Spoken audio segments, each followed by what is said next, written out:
اللہ رب العزت کا شکر ہے کہ اس کی توفیق سے اور آقا علیہ الصلوۃ والسلام کے نالین پاک کے تصدق سے آج ہم اپنی چوتھی کلاس میں حاضر ہیں۔ اللہ رب العزت ہم سب کی زبانوں کو قوت عطا فرمائے اور ہم سب کی زبانوں کی گرہیں اللہ رب العزت کھول دیں۔ ابھی جیسے بھی ذکر فرما رہے تھے محترم حسن محمود جماعتی صاحب کہ سر کی طبیعت اچانک، پہلے بھی ویسے پچھلے 2-3 دن سے سر کلاس تو لے رہے تھے لیکن ان کی طبیعت بہتر نہیں تھی، لیکن ابھی مجھے بتایا کہ طبیعت زیادہ خراب ہوئی ہے۔ تو دعا ہے کہ اللہ پاک ہمارے عظیم استاذ محترم علامہ محمود مسعود قادری صاحب کو جلد شفا یاب فرمائے اور کل کی کلاس میں اسی طرح آپ تندرست اور توانا ہو کر ہماری کلاس کو کل ہمیں ٹیچ کریں۔ کل ہم نے جو چند ایک چیزیں ڈسکس کی تھی، شیئر کی تھیں آپ سے، وہ نکابت فن خطابت کے 4 جز تھے۔ میں نے عرض کیا تھا کہ 4 چیزیں ہیں جو نکابت فن خطابت میں بہت ضروری ہوتی ہیں، اشد ضروری ہوتی ہیں، جن کے بغیر کوئی شخص کسی مقابلے میں ون نہیں کر سکتا، یا جن کے بغیر کوئی شخص اگر اچھا خطیب بننا چاہے تو وہ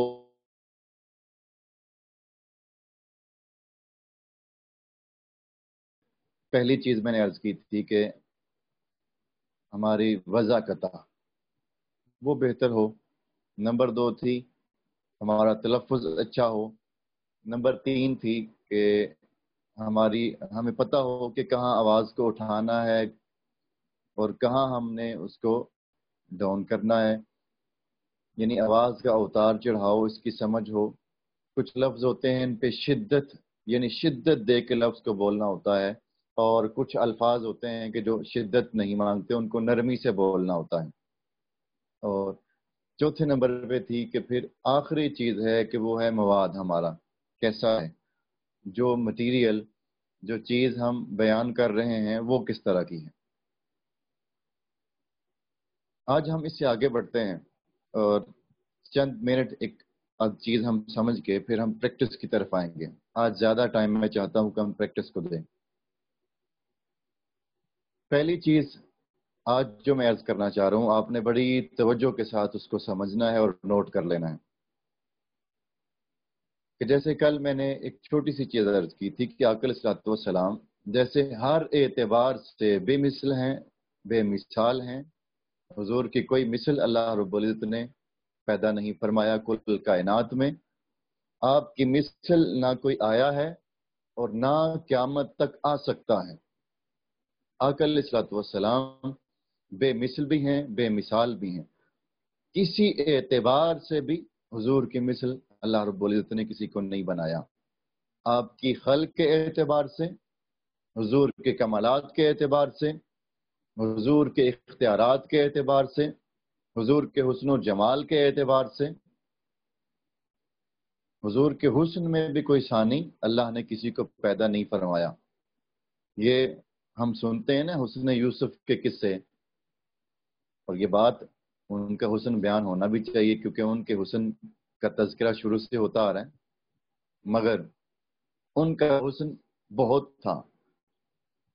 اس کے آپ کا حسن ایک طرف رکھ لیں اور ہم اپنے آقا کریم تاجدار کائنات امام الانبیاء محبوب خدا آپ کے حسن کی بات کریں تو کیا خوب کہا ہے، حسن یوسف پہ کٹی مصر میں انگشت زنا، سر کٹاتے ہیں تیرے نام پہ مردان عرب۔ کہ آپ کا حسن بیان ہوتا ہے کہ آپ کو دیکھتے ہوئے انگلیاں کٹ گئی تھیں مصر میں، تو انگلیاں کٹی تھی تو ادھر انگلیاں نہیں کٹتی، ادھر سر کٹتے ہیں مردان عرب، یعنی وہ اپنا آپ قربان کر دیتے ہیں حضور کی خاطر۔ حضور کے ایک اشارے پہ مکہ میں ہیں تو سردار ہیں، مکہ مکرمہ میں سیدنا عمر فاروق سردار ہیں، سیدنا عثمان غنی سردار ہیں، سیدنا صدیق اکبر سردار ہیں، معزز لوگ تھے، اپنے معاشرے کے معززین میں تھے، مگر عزت، جاہو، منصب، سرداری، ہر چیز چھوڑ دی تو لوگ، اسی لیے قرآن کہتا ہے نا کہ لوگ انہیں بے وقوف کہتے تھے۔ قرآن کریم نے سورہ بقرہ میں ارشاد فرمایا اللہ رب العزت نے کہ وَإِذَا قِيلَ لَهُمْ آمِنُوا كَمَا آمَنَ النَّاسُ، انہیں جب کہا جاتا ہے کہ ایمان لاؤ جیسے دوسرے لوگ ایمان لائے، تو وہ آگے سے کیا جواب دیتے تھے؟ أَنُؤْمِنُ كَمَا آمَنَ السُّفَهَاءُ، کیا ہم ایمان لائیں جیسے بے وقوف ایمان لائے؟ تو وہ صحابہ کو بے وقوف کیوں کہتے تھے؟ اکثر مفسرین اس کی تفسیر میں یہ کہا کہ یہ جو تانا دیتے تھے صحابہ کرام کو بے وقوفی کا، تو اس کی وجہ یہ تھی وہ سمجھتے تھے کہ یار یہ کیسے لوگ ہیں کہ خود سردار تھے مکہ مکرمہ میں اور ایک شخص کی خاطر اپنا شہر چھوڑ کے آ گئے ہیں۔ وہاں ہوتے تو سردار ہوتے، اور یہاں آ کے انصار مدینہ کے ساتھ اشتراک کر کے بیٹھے ہیں، اپنی دولت چھوڑ دی ہے، سب کچھ چھوڑ چھاڑ کے یہاں آ گئے ہیں۔ تو آقا علیہ الصلوۃ والسلام کو اللہ نے ہر اعتبار سے بے مثل اور بے مثال بنایا۔ اینڈ پھر اسی پہ ہوتا ہے چپ کر مہر علی اتھاں جا نہیں ہو بولن دی، کوئی مثل نہیں ڈولن دی، چپ کر مہر علی اتھاں جا نہیں ہو بولن دی۔ حضور کی مثل کوئی نہیں، رب نے کسی کو بنایا ہی نہیں۔ اس لیے جب آپ ہر اعتبار سے بے مثل ہیں تو حضور کی جو تبلیغ کا انداز ہے، حضور کا جو انداز بیان ہے، اس کو بھی پھر ہم دیکھتے ہیں کہ آپ کے بیان کی خوبیاں کیا تھیں۔ آقا علیہ الصلوۃ والسلام کا انداز بیان کیسا تھا؟ وہ جو موہ لینے والا تھا، وہ جو دلوں میں اترنے والا تھا، اور وہ جو آپ کے ایک اشارے پہ گردنیں کٹتی تھیں، تو وہ آپ کے انداز بیان میں تاثیر تو یقیناً تھی کیونکہ آپ اللہ کے نبی تھے، مگر اس کے ظاہری خدوخال دیکھتے ہیں ہم کہ اس میں کیا تھا۔ تو چند چیزیں جو آقا علیہ الصلوۃ والسلام کے انداز بیان کی خاصیات ہیں، میں وہ چاہتا ہوں کہ شروع میں وہ عرض کر دوں، پھر انشاءاللہ زیادہ ٹائم آج آپ کو دینا ہے پریکٹس کے لیے۔ آج کی جو آپ کی پریزنٹیشن تھی وہ جو دیکھی ہیں میں نے ساری نہیں میں دیکھ سکا، کچھ مصروفیت اس طرح کی رہی ہے، مگر میں نے کچھ دیکھی ہیں تو بڑی حوصلہ افزا ہیں، بہت حوصلہ افزا ہیں۔ بڑی خوشی ہوئی کہ آج آپ لوگوں کی محنت نظر آ رہی تھی، پتہ چل رہا تھا کہ آپ لوگوں نے اس پہ ٹائم دیا ہے، اور ایسے لگ رہا تھا کہ آپ پہلے کئی بار پریکٹس کرنے کے بعد آپ نے ویڈیو بنائی ہے، تو فیل ہو رہا تھا۔ تو ابھی تو یہ صرف ہماری یوں سمجھیں 2 کلاسز ہوئی ہیں۔ اب آگے چلتے ہیں۔ آقا علیہ الصلوۃ والسلام کے انداز بیان کی جو خاصیات تھی، تو اس میں سے پہلی خاصیت یہ تھی، یہ جو فنگر ٹپس پہ بات سمجھانا آج جو ہم کرتے ہیں، ہم یہ کہتے ہیں نا کہ یوں چیزیں یاد کروانا۔ یاد رکھیں، ابلاغ اگر آپ کرنا چاہتے ہیں، آپ چاہتے ہیں کہ بات کو منتقل کریں، تو اپنی زندگی کا اصول بنا لیں آپ سب، بہنیں، بیٹیاں اور بھائی، تمام احباب۔ ہماری اس کلاس میں علماء بھی ہیں، پروفیسرز بھی ہیں، ہر طبقہ فکر کے لوگ اس کلاس میں موجود ہیں بحمدہ تعالی، ہر طرح کے لوگ ہیں۔ آج میں نے جو ویڈیوز دیکھی اس سے پتہ چل رہا تھا، انڈیا سے ہمارے بہن بھائی اس میں شامل ہیں، اٹلی سے ہیں۔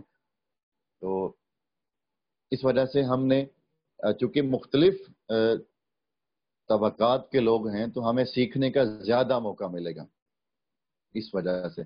اس لیے آپ اپنی ویڈیو گروپ میں اگر ڈالیں گے تو وہ زیادہ بہتر ہوگا، کیونکہ آپ کی ویڈیو اور لوگ بھی دیکھیں گے تو ان کا بھی فائدہ ہوگا، دیکھ سکیں گے۔ جی، تو پہلی چیز، یہ جو فنگر ٹپس پہ چیزیں آج ہم یاد کرتے اور کرواتے ہیں، یہ بھی سنت ہے آقا کریم کی، یہ بھی طریقہ ہے آقا کریم کا، یہ بھی انداز ہے حضور اکرم صلی اللہ علیہ وآلہ وسلم کا۔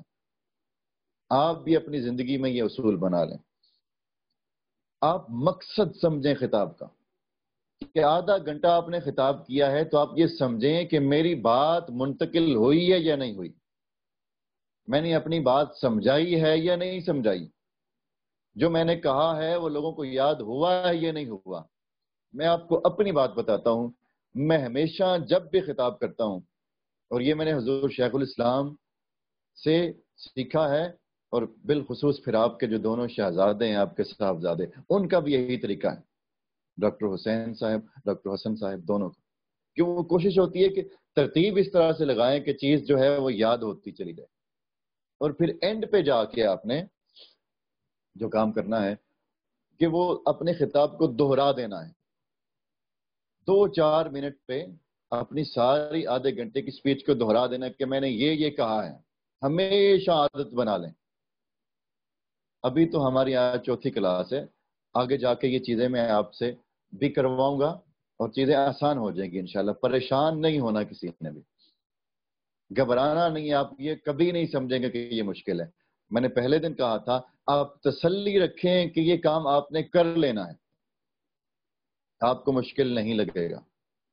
ظاہری سی بات ہے، جب بھی آپ کوئی کام پہلی بار کرتے ہیں تو وہ مشکل تو لگتا ہے، آپ کوئی کام بھی کریں جب آپ پہلی بار کریں گے تو ایسا تو نہیں کہ وہ جب آپ شروع کریں اور وہ ہو جائے، اس سے سیکھنا پڑتا ہے، کچھ جلدی سیکھ لیتے ہیں اور کچھ کو تھوڑا سا ٹائم زیادہ لگ جاتا ہے، مگر ہوگا سب کے ساتھ، کر سب لیں گے انشاءاللہ العزیز۔ تو اینڈ پہ وہ چیزیں دہرا دی جائیں کہ میں نے آج یہ بیان کیا، یہ انداز تبلیغ حضور کا تھا۔ آقا علیہ السلام یوں چیزیں یاد کروا دیا کرتے، کئی بار گنوا دیا کرتے۔ میں ایک مثال کے طور پہ ایک حدیث عرض کرتا ہوں کہ آقا علیہ الصلوۃ والسلام نے قربانی کے جانور کی 4 قسمیں بتائیں کہ یہ 4 قسموں کے جانور ہیں جن کی قربانی کی جا سکتی ہے، جو قربانی کے لیے جن کو قربان کرنا جائز ہے۔ تو ایک صحابی ہیں حضرت کعب رضی اللہ تعالیٰ عنہ، آپ سے سوال کیا کسی نے کہ قربانی کے لیے کون سے جانور ہیں جن کی قربانی کرنا جائز ہیں۔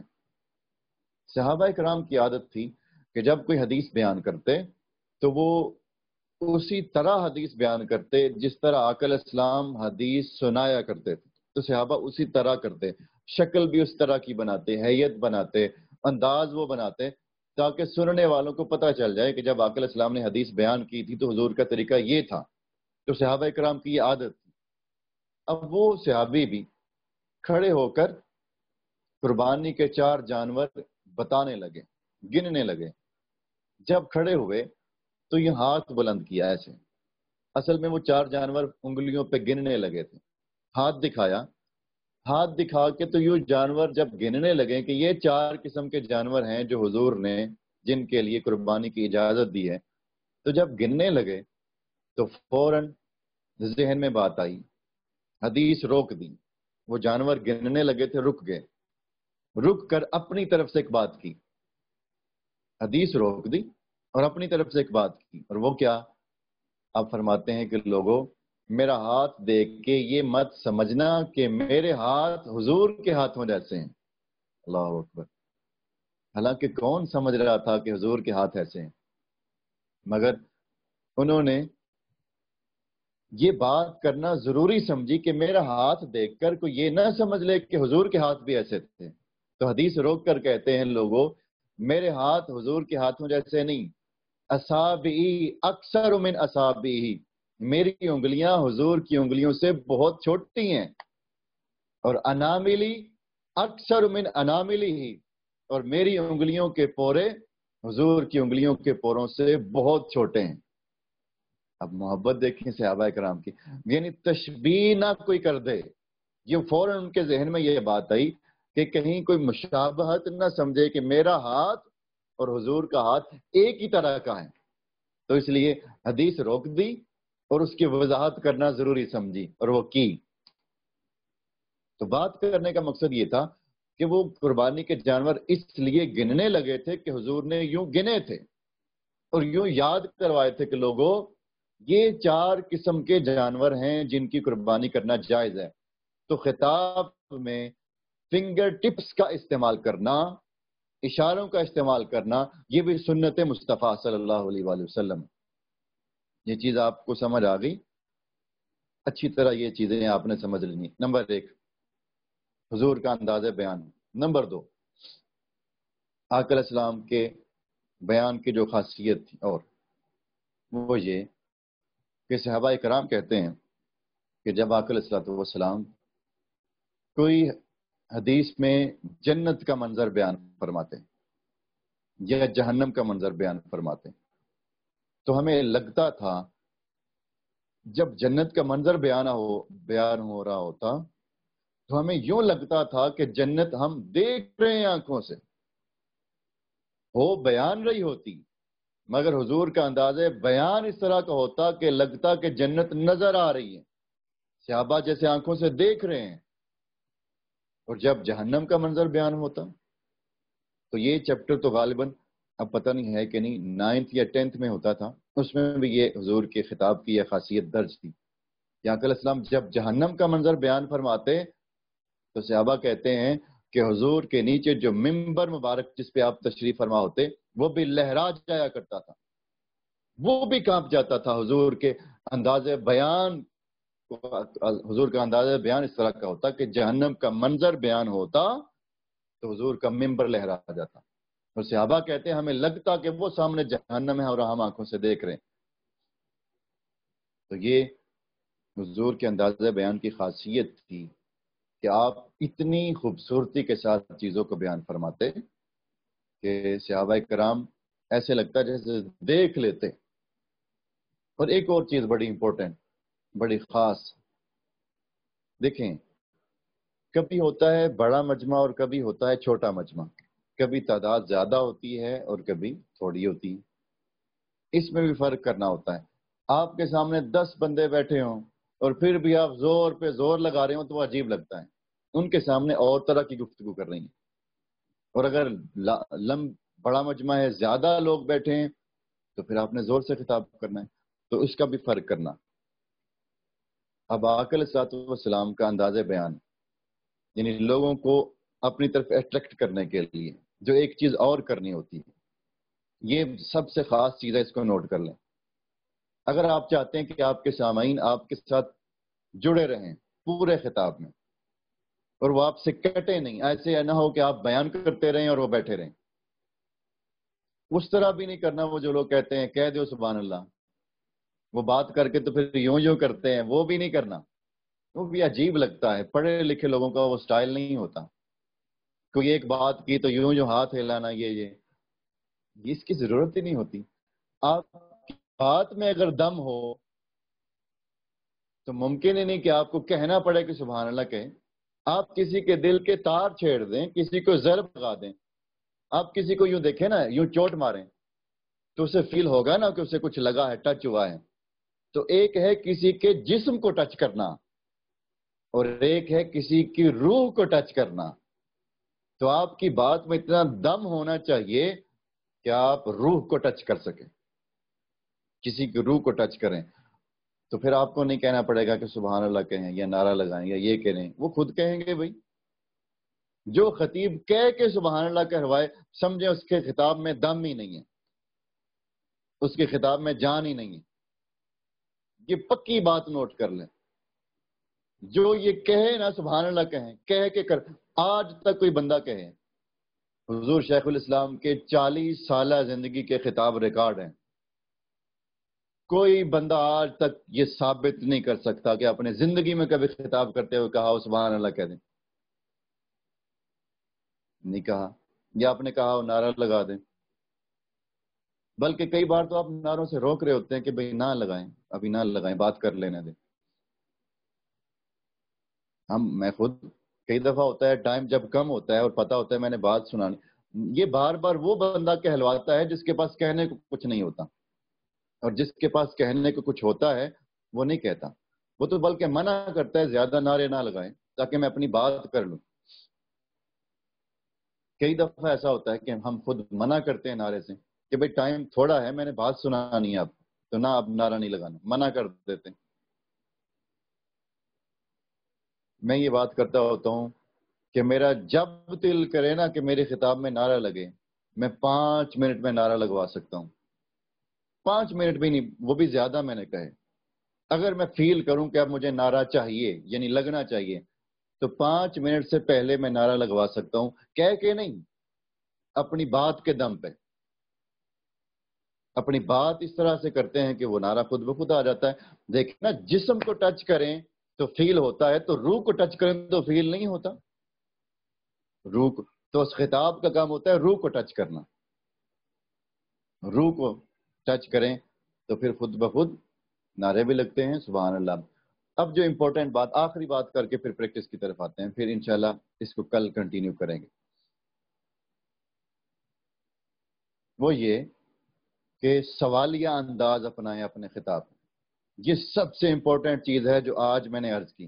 پہلی یہ میں نے اشاروں کا استعمال، فنگر ٹپس کا کہا، پھر بات کی وضاحت اچھے طریقے سے کرنا، اور تیسری چیز جو عرض کر رہا ہوں کہ سوال کرنا، اپنے خطاب میں سوالیہ انداز اپنانا، سوال پیدا کرنا.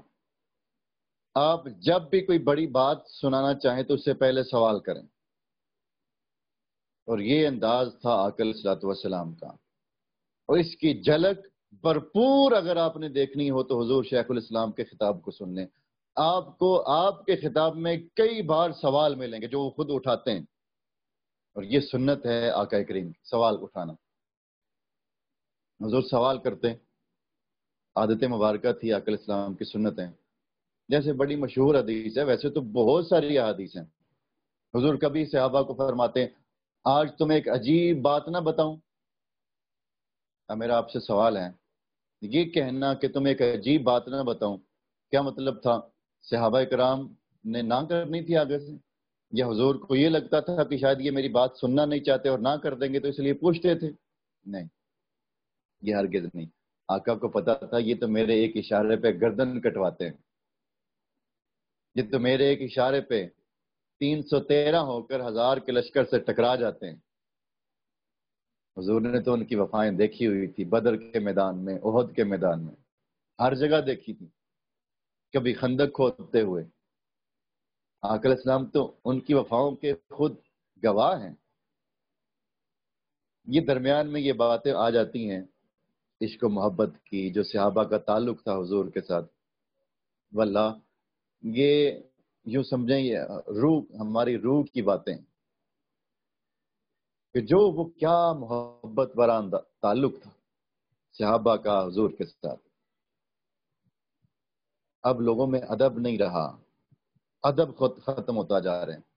ورنہ ان سے بڑھ کر کون ہستیاں ہیں اس کائنات میں جو حضور کی وفادار ہوں، جن سے آقا محبت کرتے ہوں. آج کا کوئی شخص یہ زیادہ حضور کو محبوب ہو گیا ہے یا وہ جو حضور کی خاطر سب کچھ کرتے تھے؟ ادب نہیں رہے، وہ اب احترام نہیں رہے. وہ تو سب کچھ لٹانے والے تھے، اور سب کچھ لٹا کے بھی کہتے تھے کچھ بھی نہیں کیا. سیدنا صدیق اکبر کے بارے میں حضور نے فرمایا کہ ابو بکر کے مجھ پر اتنے احسان ہیں. دو ذاتوں کے بارے میں حضور نے فرمایا، ایک حضرت خدیجہ الکبریٰ اور ایک حضرت سیدنا صدیق اکبر رضی اللہ تعالیٰ. دو ذاتوں کے بارے میں آقا علیہ السلام نے فرمایا کہ ان کے مجھ پر اتنے احسان ہیں کہ میں ان کے احسانوں کا بدلہ نہیں دے سکا. فرمایا ان کے احسانوں کا بدلہ رب خود قیامت والے دن ادا کرے گا. یعنی جو جن کے بارے میں حضور فرمائے کہ ان کے مجھ پر احسان ہے اور میں بدلہ نہیں دے سکا، ان کا بدلہ خود رب کائنات قیامت والے دن دے گا. ان کے مقام و مرتبہ پہ پھر بات کی جا سکتی. تو آقا علیہ السلام سوال کرتے ہیں، کبھی پوچھتے تمہیں ایک عجیب بات نہ بتاؤں. صحابہ سوال کرتے، صحابہ سے پوچھتے تو صحابہ آگے سے قالوا بلا یا رسول اللہ، آقا کیوں نہیں. مختلف جواب ہوتے، مگر سوال کرنے کا مقصد کیا ہوتا؟ سوال کر کے پہلے طلب پیدا کی جاتی کہ ان کے دل میں طلب پیدا ہو اور وہ متوجہ ہو جائیں کہ حضور کیا فرمانے والے ہیں. اس لیے سوال ہوتا. جیسے آقا علیہ الصلوۃ والسلام نے حج کے موقع پر خطبہ ارشاد فرماتے ہوئے، بڑی مشہور حدیث ہے، حضور نے سوال کیے تھے صحابہ سے، اور سوال کر کے پوچھا کہ بتاؤ یہ کون سا شہر ہے؟ ایو بلد ھذا، یہ کون سا شہر ہے؟ تو صحابہ نے آگے سے جواب دیا اللہ و رسول عالم، پھر حضور نے سوال کیا، یعنی شہر مکہ میں کھڑے ہو کے حضور پوچھ رہے ہیں یہ کون سا شہر، پھر پوچھتے ہیں یہ کون سا مہینہ ہے، پھر آقا علیہ السلام ارشاد فرماتے ہیں یہ کون سا دن ہے، حالانکہ دن کا بھی پتہ ہے، شہر کا بھی پتہ ہے، مہینے کا بھی پتہ ہے، پھر بھی سوال کرنا کیا مقصد تھا؟ کیونکہ آج مجمع بڑا ہے، تعداد زیادہ ہے، تو سوال کر کے آگے بڑی بات کہنی تھی حضور نے، بڑا میسج دینا تھا، تو اس لیے سوال کیا تاکہ سب متوجہ ہو جائیں کہ اب حضور کیا فرمانے والے ہیں۔ تو سوال کرنا یہ حضور کی عادت ہے، عادت مبارکہ ہے، اور جب بڑی بات کرنی ہوتی ہے تو پھر سوال کیا جاتا ہے۔ جیسے مولا علی شیر خدا کرم اللہ وجہ الکریم، آپ کو ولایت عطا فرمانی تھی حضور نے غدیر خم کے مقام پر، تو حضور نے پہلے سوال کیا، صحابہ کرام کو جمع کیا اور جمع کر کے سوال پوچھا کہ بتاؤ میں تمہارا مولا ہوں یا نہیں۔ اب سوال کرنا حضور بھی جانتے تھے کہ یہ مجھے اپنا مولا مانتے ہیں، لیکن سوال کیا کیونکہ آگے اس کے بعد بڑی بات بتانی، بڑی بات کرنی تھی۔ سب نے عرض کیا کہ کیوں نہیں، آپ ہمارے مولا ہیں۔ تو فرمایا جب میں تمہارا مولا ہوں تو مولا علی شیر خدا کو بلایا، آپ کا ہاتھ پکڑا، ہاتھ پکڑ کے یوں بلند کیا، دکھایا، یعنی یہ سارا پریکٹیکل ہو رہا تھا، پریکٹیکل کروایا جا رہا تھا، دکھایا جا رہا تھا۔ جیسے آپ نے فرمایا کہ روزہ رکھو، حج کرو، باقی دین کی تبلیغ، اس سے ہٹ کے عمل، یعنی پریکٹیکل بھی کیا ہے کیونکہ بات بڑی تھی، ولایت دینی تھی، تو ہاتھ پکڑا، دکھایا اور فرمایا سنو پھر، اگر میں تمہارا مولا ہوں تو من کنت مولاہ فہذا علی مولا، پھر جس کا میں مولا اس کا علی مولا۔ تو یہ میں نے جو چند باتیں آپ سے عرض کی وہ ہیں کہ آپ نے اپنے خطاب میں اٹریکشن کیسے پیدا کرنی ہے۔ پہلی چیز فنگر ٹپس کا استعمال، اشاروں کا استعمال، دوسری چیز وضاحت کرنا، چیزوں کو بڑا کھل کے بیان کرنا، تیسری چیز سوال کرنا، خطاب میں سوال کر کے پھر اس کا جواب دینا، اور چوتھی چیز میں نے کہا پریکٹیکل کر کے دکھانا، جیسے مولا علی شیر خدا کے معاملے میں حضور نے فرمایا۔ چلیے یہ چند ایک چیزیں ہیں، یہ انشاءاللہ چلتی رہیں گی، اور یہ میں نے آپ کو یاد کروانی ہے، آپ کے ذہن میں ہر وقت بیٹھ جائیں۔ ایک اشاروں کا، فنگر ٹپس کا استعمال، دوسرا خطاب کی وضاحت کھل کر کرنا، نمبر 3 سوال پیدا کرنا، اور نمبر 4 پریکٹیکل کر کے دکھانا۔ اب ہم چلتے ہیں اپنے پریکٹس سیشن کی طرف۔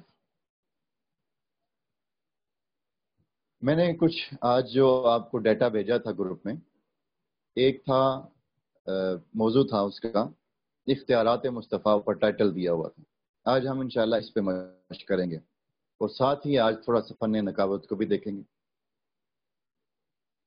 تھوڑا سا فرق ہے خطابت اور نقابت میں، یہ سیم ملتی جلتی چیزیں ہیں مگر کچھ چیزوں میں فرق ہیں، خطاب میں اور نقابت میں فرق بھی ہے۔ تو پہلے ہم چلتے ہیں اپنے اس موضوع کی طرف جو میں نے گروپ میں آج آپ کو بھیجا تھا، اختیارات مصطفیٰ۔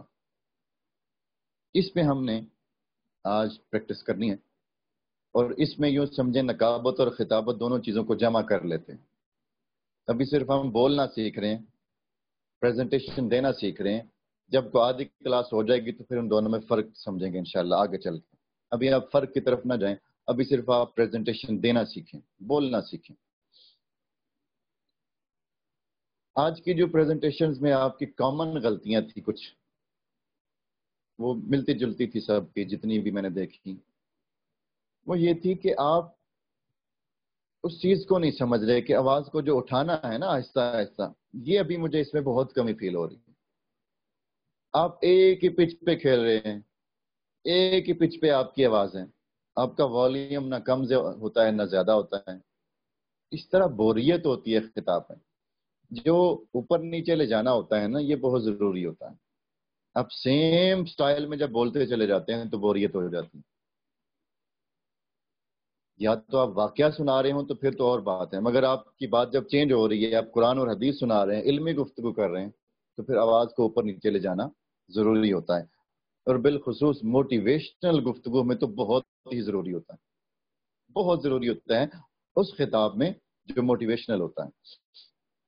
بات سمجھ آ رہی ہے؟ تو آئیے ہم اختیارات مصطفیٰ کی طرف چلتے ہیں۔ آج میں ایک دو آپ کے جیسے کل ہم نے مائک انمیوٹ کیا تھا، آج بھی انشاءاللہ کریں گے۔ چلیں مل کے ہم کرتے ہیں۔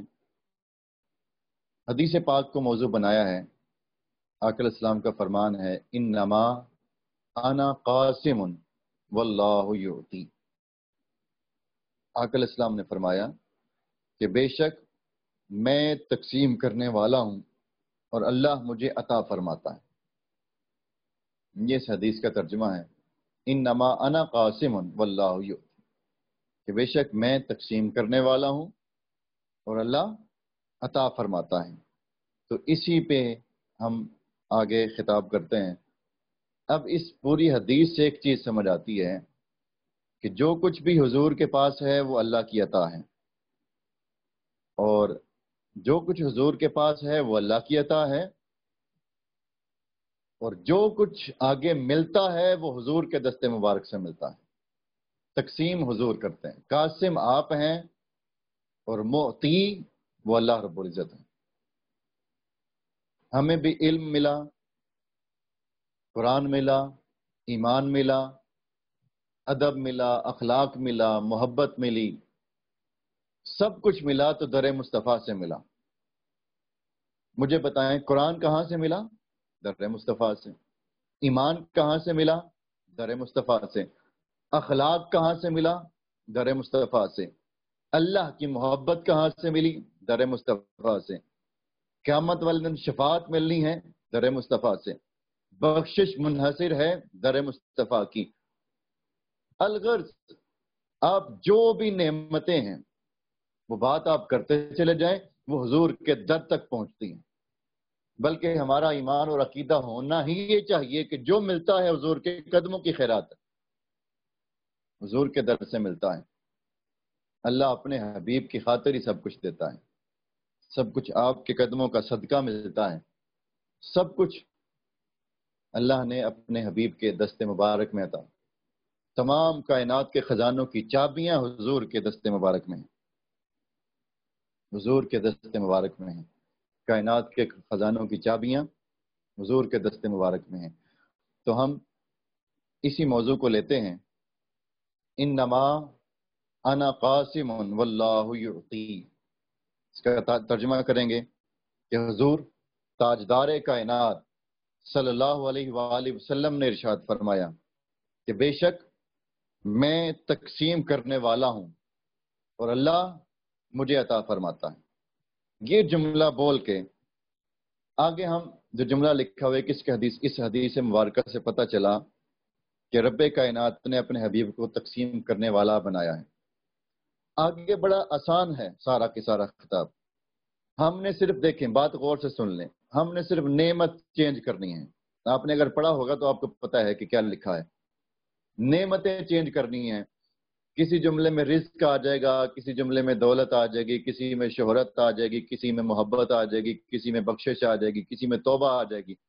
نعمت بدلتی جائے گی، لیکن جملہ سیم ہوگا کہ اگر کوئی حسن خلق چاہتا ہے تو در مصطفیٰ پہ آئے، عطا رب کرتا ہے، تقسیم مصطفیٰ کرتے ہیں۔ تو حسن خلق کی جگہ اگلے جملے میں کچھ اور ہو جائے گا۔ اگر کوئی عزت چاہتا ہے تو در مصطفیٰ پہ آئے، اگر کوئی شہرت چاہتا ہے در مصطفیٰ پہ آئے، اگر کوئی دولت چاہتا ہے در مصطفیٰ پہ آئے، اگر کوئی رزق چاہتا ہے در مصطفیٰ پہ آئے۔ بات سمجھ آ رہی ہے نا؟ یہ صرف آپ نے دولت رزق یہ چینج کرنا ہے، یہ لفظ، باقی سارا جملہ ویسا ہی سیم رہے گا، وہی جملہ ریپیٹ ہوتا رہے گا، بس درمیان میں ایک لفظ بدلتا چلا جائے گا، وہی آپ نے بدلنا ہے۔ بس بہت آسان ہے، بہت آسان ہے آج کا ہمارا جو کام ہے۔ اور کل آپ کی پریزنٹیشن بہت کمال ہونی چاہیے، بہت زبردست۔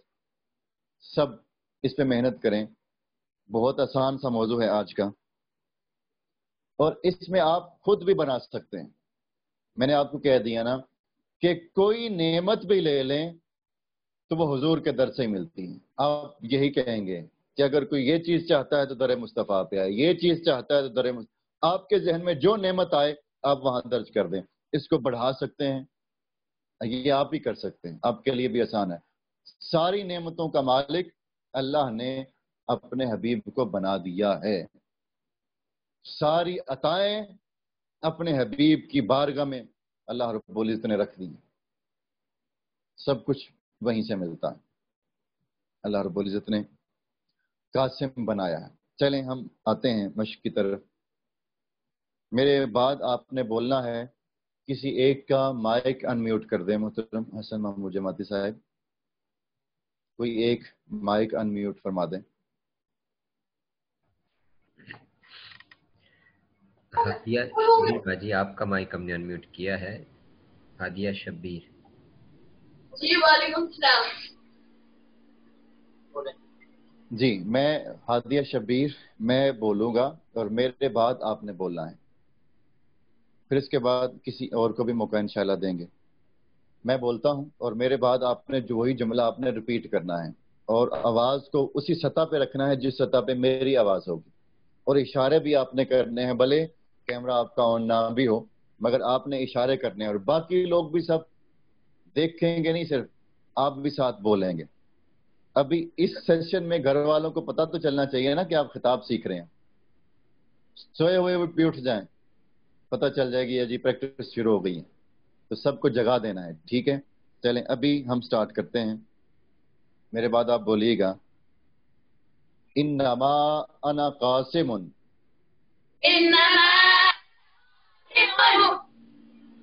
واللہ یعطی۔ حضور تاجدار کائنات صلی اللہ علیہ وآلہ وسلم نے ارشاد فرمایا،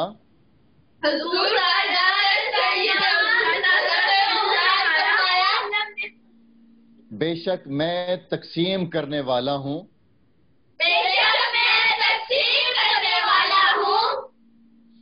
اور اللہ مجھے عطا فرماتا ہے۔ احباب ذی وقار، اس حدیث مبارکہ سے پتہ چلا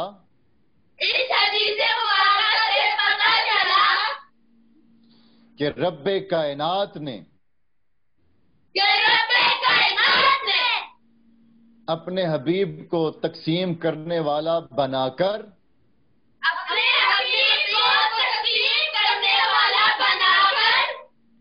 یہ بتا دیا کہ اگر کوئی حسن خلق چاہتا ہے تو در مصطفیٰ پہ آئے، عطا رب کرتا ہے۔ یعنی یوں آپ کر سکتے ہیں، اوپر سے نیچے ہاتھ لا سکتے ہیں، یہ بہت زبردست سٹائل ہوتا ہے۔ جب آپ اوپر بھی دیکھتے ہیں، ہاتھوں کو کھولتے ہیں، لہراتے ہیں، تو اس سے خود بخود خطاب میں اٹریکشن پیدا ہوتی ہے۔ یہ ضرور کیا کریں، سست ہو کے نہیں بیٹھنا چاہیے۔ تو عطا رب کرتا ہے،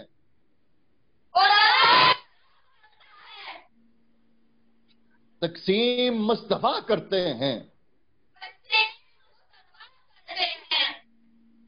اگر کوئی عزت چاہتا ہے تو در مصطفیٰ پہ آئے، عطا رب کرتا ہے، تقسیم مصطفیٰ کرتے ہیں۔ اگر کوئی دولت چاہتا ہے تو در مصطفیٰ پہ آئے، عطا رب کرتا ہے، تقسیم مصطفیٰ کرتے ہیں۔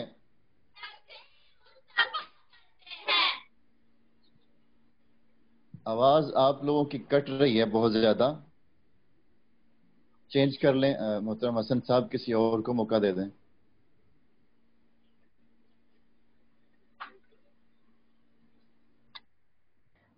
جی سر۔ جی اقرا کمل باجی ہیں، آپ کا مائک انمیوٹ ہوا ہے، کائنڈلی آپ بولیے گا۔ ہاں، ان کے بعد پھر بھائیوں کی طرف سے کسی کو لے لیجئے گا۔ اقرا کمل باجی اب آپ میرے ساتھ میرے بعد آپ بول لیں گی. آواز کو اٹھانا ہے اب آہستہ آہستہ، جیسے میں اٹھا رہا ہوں تو آپ بھی آواز کو اٹھاتی چلی جائیں. جی. اگر کوئی شہرت چاہتا ہے اگر کوئی شہرت چاہتا ہے تو در مصطفیٰ پہ آئے، تو در مصطفیٰ پہ آئے. عطا رب کرتا ہے، عطا رب کرتا ہے، تقسیم مصطفیٰ کرتے ہیں. تقسیم مصطفیٰ کرتے ہیں. اگر کوئی رزق چاہتا ہے اگر کوئی رزق چاہتا ہے تو در مصطفیٰ پہ آئے، تو در مصطفیٰ پہ آئے. عطا رب کرتا ہے، تقسیم مصطفیٰ کرتے ہیں. تقسیم مصطفیٰ کرتے ہیں. زور کا بولنا. اگر کوئی شفا چاہتا ہے اگر کوئی شفا چاہتا ہے تو در مصطفیٰ پہ آئے، تو در مصطفیٰ پہ آئے. عطا رب کرتا ہے، عطا رب کرتا ہے، تقسیم مصطفیٰ کرتے ہیں. تقسیم مصطفیٰ کرتے ہیں. اب آپ یہ غور کریے، میں لفظوں کو کھینچ رہا ہوں، یہ آپ سب غور کریں. اسی طرح آپ نے کرنا ہے، لفظوں کو کھینچنا، اس میں خوبصورتی آتی ہے. اب دیکھیں اگلی لائن میں بولنے لگا ہوں، غور سے سنیے گا. جی سر، ہم ایک بھائی کو انمیوٹ کر رہے ہیں. جی جی جی. محترم زاہد علی صاحب، آپ اپنا مائک انمیوٹ کیجیے گا اور سر کے ساتھ پریکٹس میں شریک ہوں. جی سر. جی آپ بھی بولیے گا اور باقی ذرا غور سے دیکھیے گا کہ میں لفظوں کو کھینچ رہا ہوں زور سے. آپ لفظوں کو کھینچیں گے تو حسن پیدا ہوگا خطاب میں. دیکھیے گا ذرا. اگر کوئی توبہ کی قبولیت چاہتا ہے، اگر کوئی توبہ کی قبولیت چاہتا ہے، یعنی لفظوں کو کھینچ رہے ہیں، سپیڈ نہیں لگا رہے. اگر کوئی توبہ کی قبولیت چاہتا ہے اگر کوئی توبہ کی قبولیت چاہتا ہے تو در مصطفیٰ پہ آئے، تو در مصطفیٰ پہ آئے. عطا رب کرتا ہے. عطا رب کرتا ہے. یعنی یہاں لفظ ہے کہ توبہ قبول رب کرتا ہے. توبہ قبول رب کرتا ہے، لیکن مصطفیٰ کے وسیلے سے کرتا ہے. لیکن مصطفیٰ کے وسیلے سے کرتا ہے. یہاں میں آپ لوگوں کو چاہوں گا کہ میں روک کے ایک چیز سمجھاؤں. یہ جو میں ہاتھ ہلا رہا ہوں یہ ذرا دیکھیے گا. واللہ میں یہ چیلنج تو مناسب لفظ نہیں ہے، وہ نہیں میں کہتا، مگر اتنا مجھے یقین ہے کہ جو بات کہنے لگوں ہے ایسی. حضور شیخ الاسلام، آپ کے صاحبزادے یا پھر آپ کے شاگرد، آپ کے متوسلین، اس طرح کا اشارہ صرف انہی سے ہوتا ہے، باقی لوگوں سے نہیں ہو پاتا. یہ بڑی جان والا ہے. اور اس سے جب آپ اس طرح کرتے ہیں نا تو ایک چارجنگ ہوتی ہے سامعین کو بھی اور آپ کو خود کو بھی. میں پھر یہ کرتا ہوں، ذرا پھر دیکھیے گا، اس جملے کو دوہرا لیتے ہیں. اگر کوئی توبہ کی قبولیت چاہتا ہے، اگر کوئی توبہ کی قبولیت چاہتا ہے تو در مصطفیٰ پہ آئے، تو در مصطفیٰ پہ آئے. توبہ قبول رب کرتا ہے، توبہ قبول رب کرتا ہے، لیکن وسیلہ مصطفیٰ سے کرتا ہے. لیکن وسیلہ مصطفیٰ سے کرتا ہے. لیکن وسیلہ مصطفیٰ سے کرتا ہے. لیکن وسیلہ مصطفیٰ سے کرتا ہے. آگے چلتے ہیں. اگر کوئی ایمان چاہتا ہے، اگر کوئی ایمان چاہتا ہے. آپ سب اس لفظ پہ غور کریں، میں اس کو کیسے بول رہا ہوں. اگر کوئی ایمان چاہتا ہے، اس لفظ کو میں یوں جھٹکا دے کے بول رہا ہوں، جھٹکا دے کے اس لفظ کو بول رہا ہوں. پھر بولتا ہوں، اگر کوئی ایمان چاہتا ہے، اگر کوئی ایمان چاہتا ہے تو در مصطفیٰ پہ آئے، تو در مصطفیٰ پہ آئے. عطا رب کرتا ہے، عطا رب کرتا ہے، یہ پھر بولتا ہوں، عطا رب کرتا ہے، عطا رب کرتا ہے، تقسیم مصطفیٰ کرتے ہیں، تقسیم مصطفیٰ کرتے ہیں، اس سے بڑھ کر اس سے بڑھ کر میرے دامن میں کوئی جملہ نہیں ہے۔ میرے دامن میں کوئی جملہ نہیں ہے۔ یہ جو میں نے بولا نا اس سے بڑھ کر، آپ کو فیل ہوگا جیسے سوز سے انسان بولتا ہے نا، یہ سوز بنتی ہے۔ یہ تب بنتی ہے جب آپ لفظ میں جان ڈالتے ہیں اور اس کو کھینچ کے بولتے ہیں۔ اب ذرا محترم حسن صاحب چینج کیجیے، کسی اور کو موقع دیں۔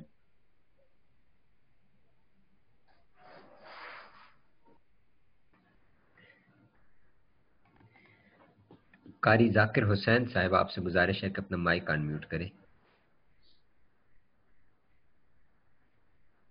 محترم حسن محمود جماعتی صاحب۔ جی سر، جی میری کسی آواز؟ اور کا مائک آن میوٹ۔ جی میں کر رہا ہوں سر۔ قاری ذاکر حسین صاحب آپ سے درخواست ہے کہ اپنا مائک آن میوٹ کریں۔ جی قاری ذاکر صاحب، اب یہ جو جملہ میں بول رہا تھا نا، اس کو آپ سمجھیں، لفظ کو زور دے کے اور کھینچ کے بولنا ہوتا ہے، کھینچ کے بولنا ہوتا ہے۔ جی سر۔ مثلا مجھے کچھ جملے حضور شیخ الاسلام کے یاد آ رہے ہیں، آپ جب خطاب میں موسٹلی بولتے ہیں اور وہ نقش ہو جاتے ہیں ذہن پہ۔ بہت سارے جملے اس وقت میرے آپ کے جملے میرے ذہن میں گھوم رہے ہیں جو آپ بڑا کھینچ کے بولے ہوئے ہیں اپنے پوری زندگی میں، ہمیشہ خطابات۔ جس بات پہ زور دینا ہوتا ہے نا تو آپ کی عادت ہے اس کو لمبا کرتے ہیں، کھینچ کے بولتے ہیں۔ مثلا ایک حدیث آپ نے بیان فرمائی تھی بہت پہلے اعتکاف میں، آپ نے فرمایا تھا کہ جو دین کا ایک مسئلہ سیکھتا ہے تو آقا علیہ السلام نے فرمایا اسے 100 رکعت نفل کا ثواب ملتا ہے، اور جو دین کا ایک چیپٹر سیکھتا ہے تو آقا علیہ السلام نے فرمایا اسے 1000 رکعت نفل کا ثواب ملتا ہے۔ اب اس کو بولا، میں نے بھی بولا تو میں نے 1000 حالانکہ ارادتاً نہیں کھینچا، مگر اس کو کھینچا گیا، اس کو تھوڑا سا لمبا کیا۔ تو یہ حضور شیخ الاسلام کی عادت ہے، ہمیشہ جس پہ زور دینا ہو تو اس کو کھینچتے ہیں۔ آپ نے اس کو یوں بولا تھا، آپ نے فرمایا تھا کہ اگر آقا علیہ السلام نے فرمایا اگر کوئی دین کا ایک چیپٹر سیکھے تو رب کائنات اسے 1000 رکعت نفل پڑھنے کا ثواب عطا فرماتا ہے۔ اب دیکھیں میں نے 1000 کو کس طرح بولا، یہ حضور شیخ الاسلام، میں نے بتایا کہ میرے ذہن میں نقش ہے آپ کا یہ جملہ، آپ کا یہ انداز، آپ یوں بولتے ہیں 1000 رکعت۔ اب 1000 لفظ تھا نا خاص تو اس کو لمبا کر دیا، اس کو کھینچ کے بولا، یوں بولا جو دین کا ایک چیپٹر سیکھتا ہے اس سے 1000 رکعت نفل پڑھنے کا ثواب ملتا ہے۔ تو اس کو آپ اس طرح بولیں تو اس کا اثر اور ہے، اور اس کو اگر آپ سستی سے بولیں اس کا اور اثر ہوگا، تو فرق آ جاتا ہے، فرق آ جاتا ہے۔ چلیں اب میرے ساتھ آپ جو شریک ہیں بولتے ہیں ہم، اس سے بڑھ کر میرے دامن میں کوئی جملہ نہیں ہے۔ اس سے بڑھ کر میرے دامن میں کوئی جملہ نہیں ہے۔ تھوڑا سا زور سے جیسے میں بول رہا ہوں، دیکھیں میں کون سے لفظ کو کھینچ رہا ہوں۔ اس سے بڑھ کر میرے دامن میں کوئی جملہ نہیں ہے۔ اس سے بڑھ کر میرے دامن میں کوئی جملہ نہیں ہے۔ اگر کوئی جنت چاہتا ہے، اگر کوئی جنت چاہتا ہے تو در مصطفیٰ پہ آئے، تو در مصطفیٰ پہ آئے۔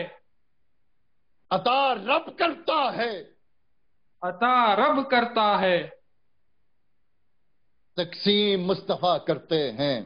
تقسیم مصطفیٰ کرتے ہیں۔ سامعین کرام، سامعین اکرام، الغرض الغرض رب تعالی نے رب تعالی نے سوائے عبادت کے سوائے عبادت کے ہر نعمت کا مالک، ہر نعمت کا مالک اپنے حبیب مکرم کو بنا دیا ہے۔ اپنے حبیب مکرم کو بنا دیا ہے۔ تو پھر اعلیٰ حضرت نے کیا خوب کہا، تو پھر اعلیٰ حضرت نے کیا خوب کہا، واہ کیا جود و کرم ہے اے شہ بطحا تیرا، واہ کیا جود و کرم ہے شہ بطحا تیرا، نہیں سنتا ہی نہیں مانگنے والا تیرا، نہیں سنتا ہی نہیں مانگنے والا تیرا۔ جی یہ ہمارا موضوع تھا آج کا، مکمل کیا ہم نے۔ کل آپ اسی کی پریزنٹیشن بھیجیں گے، ایک بار میں اکیلا بھی پڑھوں گا، آپ سن لیں گے، لیکن آپ نے جو کام کرنا ہے اس کے اینڈ پہ جیسے اعلیٰ حضرت کا ایک شعر لکھا ہوا ہے، آپ اس کے علاوہ اور اشعار ڈھونڈیں گے جو اس موضوع پہ فٹ آتے ہوں۔ آپ سب کے ذمہ ہیں، 2 4 5 شعر آپ کو تو یقیناً مل جائیں گے نا، سب اگر ڈھونڈیں گے تو اتنے شعر آپ کو مل جائیں گے، مختلف، کسی کو مل جائے گا کسی کو شاید نہ ملے، مگر سب کوشش کریں کہ اس موضوع پر جو ہمارا آج کا موضوع تھا اس پہ جو شعر فٹ آتا ہو آپ وہ لے کے آئیں۔ اعلیٰ حضرت کے اس پہ 5 6 شعر ہیں جو اس وقت میرے ذہن میں ہیں جو اس موضوع پہ فٹ آتے ہیں، اور آپ نے تو بہت اس موضوع پہ لکھا ہے۔ آپ کا یہ بھی شعر ہے کہ نعمتیں بانٹتا جس سمت وہ ذیشان گیا، ساتھ ہی منشی رحمت کا قلمدان گیا۔ پھر اور مطلب بہت سارے آپ نے، اعلیٰ حضرت نے اس پہ بہت لکھا ہے، تو آپ بھی اور بھی بہت سارے لوگوں نے لکھا ہے، بہت سارے بزرگوں نے لکھا ہے، تو کوئی شعر آپ جو اس موضوع پہ شعر یا ربائی فٹ آتی ہو وہ بھی آپ ساتھ اٹیچ کریں۔ اب ٹائم ختم ہونے والا ہے، ایک بار میں اکیلا پڑھ دیتا ہوں، پھر آج کی کلاس کو ہم جو ہے ختم کرتے ہیں، وائنڈ اپ کرتے ہیں۔ اب سنیے گا، میں اکیلا اب پڑھنے لگا ہوں، آپ نے غور سے مجھے دیکھنا ہے اور سننا ہے۔ جی سٹارٹ کرتے ہیں۔ اب میں حدیث سے ڈائریکٹ سٹارٹ کر رہا ہوں، خطبہ پڑھنے کا طریقہ ہم آگے چل کے سمجھیں گے، ابھی آپ اس طرف نہ جائیں، ابھی خطبہ نہ پڑھا کریں، ڈائریکٹ شروع کیا کریں بسم اللہ کے بعد بس۔ انما انا قاسم واللہ یؤتی، حضور تاجدار کائنات صلی اللہ علیہ وآلہ وسلم نے ارشاد فرمایا کہ بے شک میں تقسیم کرنے والا ہوں اور اللہ مجھے عطا فرماتا ہے۔ احباب ذی وقار، اس حدیث مبارکہ سے پتہ چلا کہ رب تعالی نے، اپنے رب کائنات نے اپنے حبیب مکرم صلی اللہ علیہ وآلہ وسلم کو تقسیم کرنے والا بنا کر یہ بتا دیا کہ اگر کوئی حسن خلق چاہتا ہے تو در مصطفیٰ پہ آئے، عطا رب کرتا ہے، تقسیم مصطفیٰ کرتے ہیں۔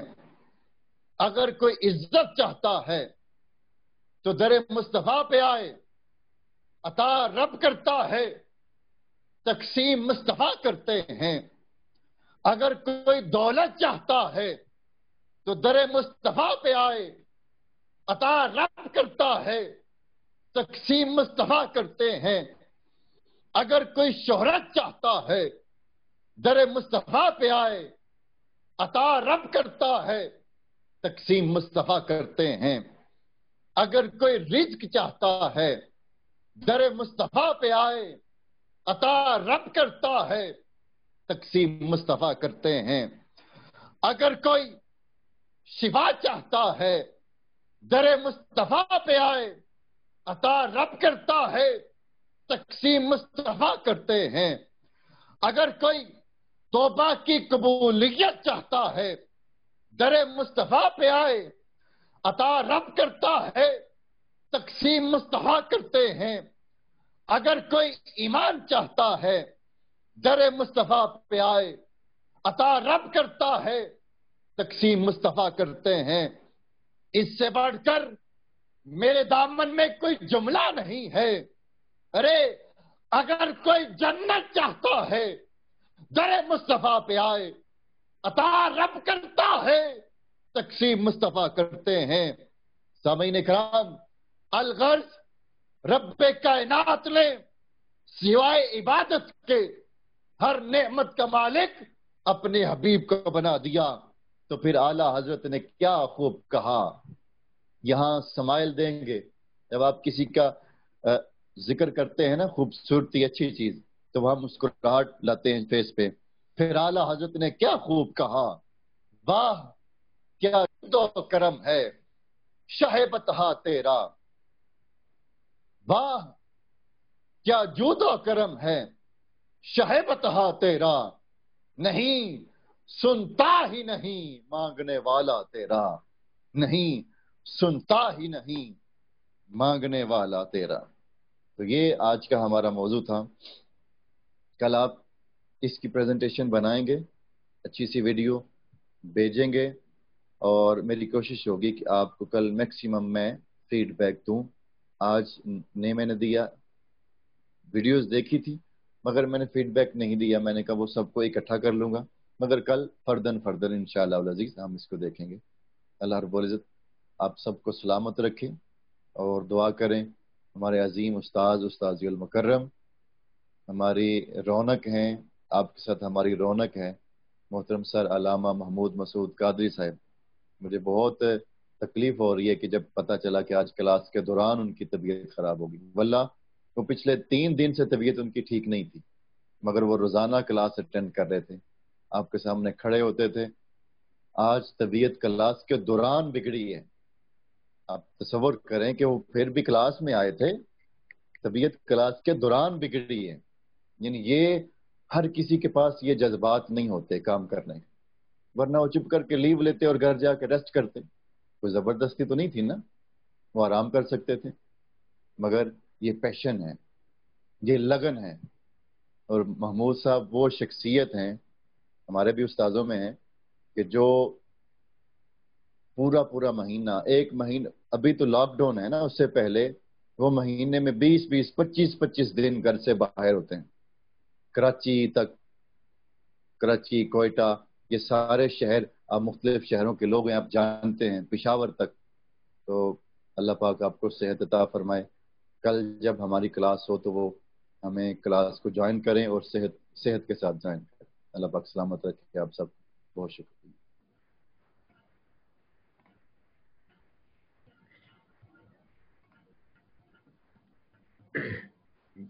جی معزز شرکاء، بحمدہ تعالیٰ چوتھے روز کا دوسرا سیشن بھی ہمارا اختتام پذیر ہوا، اور ہمارے اس کورس کے 4 دن جو ہیں وہ مکمل ہو چکے ہیں بحمدہ تعالیٰ۔ اور جیسے میں نے کل گزارش کی تھی کہ وقت کتنی تیزی سے گزرتا ہے، کہ ابھی کل ہی کی بات تھی کہ کورس شروع ہوا ہے اور 4 دن اس کے گزر چکے ہیں۔ تو یہ گنتی کے چند دن ہیں، ہم نے اس سے بھرپور فائدہ اٹھانا ہے ہر طریقے سے، اور یہ تھوڑا وقت ہے لیکن یہ اس میں آپ نے دیکھا ہوگا کہ لرننگ کی کتنی زیادہ چیزیں ہیں۔ میں ہمیشہ اب آپ سے یہ گزارش کیا کرتا تھا کہ ان کلاسز کو ضرور جوائن کریں، کہ ان کے اندر لرننگ بہت زیادہ ہے۔ صرف اس کا نام فن خطابت و نقابت کورس ہے، لیکن جو اس کے اندر کانٹینٹس آ رہے ہیں، جیسے آپ نے آج کی گفتگو سر کی ملاحظہ کی ہوگی کہ وہ کتنی ڈیٹیل چیزیں سر نے ارشاد فرمائی ہیں، اور اس کے اندر صرف فن خطابت و نقابت ہی نہیں تھی، بلکہ اور بہت ساری معلومات بھی ہیں، علم بھی ہے، ادب بھی ہے، عشق بھی ہے، شخصیت سازی بھی ہے، اور اس کے علاوہ ہمارے معاشرے کا بول چال اور ہمارا اٹھنا بیٹھنا، ہماری شخصیت کیسی ہونی چاہیے۔ تو یہ ایک پورا کمپیڈیم ہے، کمپیکٹ پیکج آپ کے لیے ہے یہ کورس۔ تو بحمدہ تعالیٰ انشاءاللہ کل آپ سے ملاقات ہوگی۔ ہمارے اساتذہ کرام کو اپنے دعاؤں میں یاد رکھیے گا۔ السلام علیکم ورحمۃ اللہ وبرکاتہ۔